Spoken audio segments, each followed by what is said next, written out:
નમસ્કાર બુદ્ધિમાન વ્યક્તિઓ. અત્યારે સવારના 10 વાગ્યા છે. દુનિયા કહે છે કે વહેલા ઉઠો તો ભાગ્ય ચમકે, પણ મારું ભાગ્ય તો અત્યારે ચાદર ઓઢીને સૂતું છે. મમ્મીએ 3 વાર લાત મારીને જગાડ્યો ત્યારે ખબર પડી કે હું જીવતો છું. બ્રશ તો એમ કરું છું જાણે દાંત સાફ નથી કરતો, પાપ ધોઈ રહ્યો છું. સૂર્ય નીકળી ગયો છે અને મારી હતાશા પણ. ચાલો જોઈએ કે આજે હું કેટલી પ્રેરણા સહન કરી શકું છું. ચલો ત્યારે ઘરે જઈએ. મમ્મીએ મોં પર કચરો મારી કહ્યું તું જા કચરાની ગાડી આય નખતો આય. નાસ્તામાં આજે બની છે થેપલાની થપ્પી. આ થેપલા છે કે પડોશીના મહેણા? પત્તા જ નથી. હા ચા પીતા પીતા પપ્પા એવી રીતે જોઈ રહ્યા છે જાણે હું આ ઘરનો છોકરો નહીં પણ કોઈ ભાડુઆત હોઉં જેણે છેલ્લા 5 વર્ષથી ભાડું નથી આપ્યું. એમના લુક પરથી તો લાગે છે કે હમણાં જ કહેશે, બેટા વ્લોગ મૂક, કદાચ કોઈ તને દયામાં નોકરી આપી દે. બપોરના 2 વાગ્યા છે.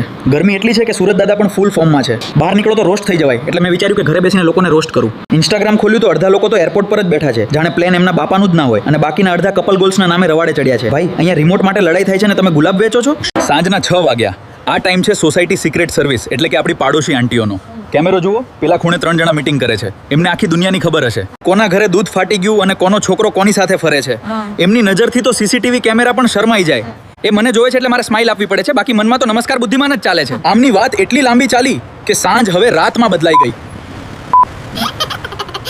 રાતના 12 વાગ્યા છે. આખો દિવસ શું કર્યું? 14 રીલ્સ જોઈ, 5 વાર ખાધું અને એક વ્લોગ બનાવવાની કોશિશ. ક્યારે સુઈશ? બસ મમ્મી, લાસ્ટ રીલ. રીલ નહીં, તારી જિંદગી વણાઈ રહી છે. તો આ હતો મારો રોસ્ટિંગ વાળો દિવસ. જો તમને મજા આવી હોય તો લાઈક કરજો, અને ના આવી હોય તો પણ કરજો, કારણ કે મારે બીજો ફોન લેવો છે. આવજો બુદ્ધિમાન. નમસ્કાર. અરે યાર, આ વ્લોગ્સ વાળા કઈ રીતે વ્લોગ બનાવતા હશે? મને તો હાથ દુખાવા લાગ્યો ફોન પકડીને.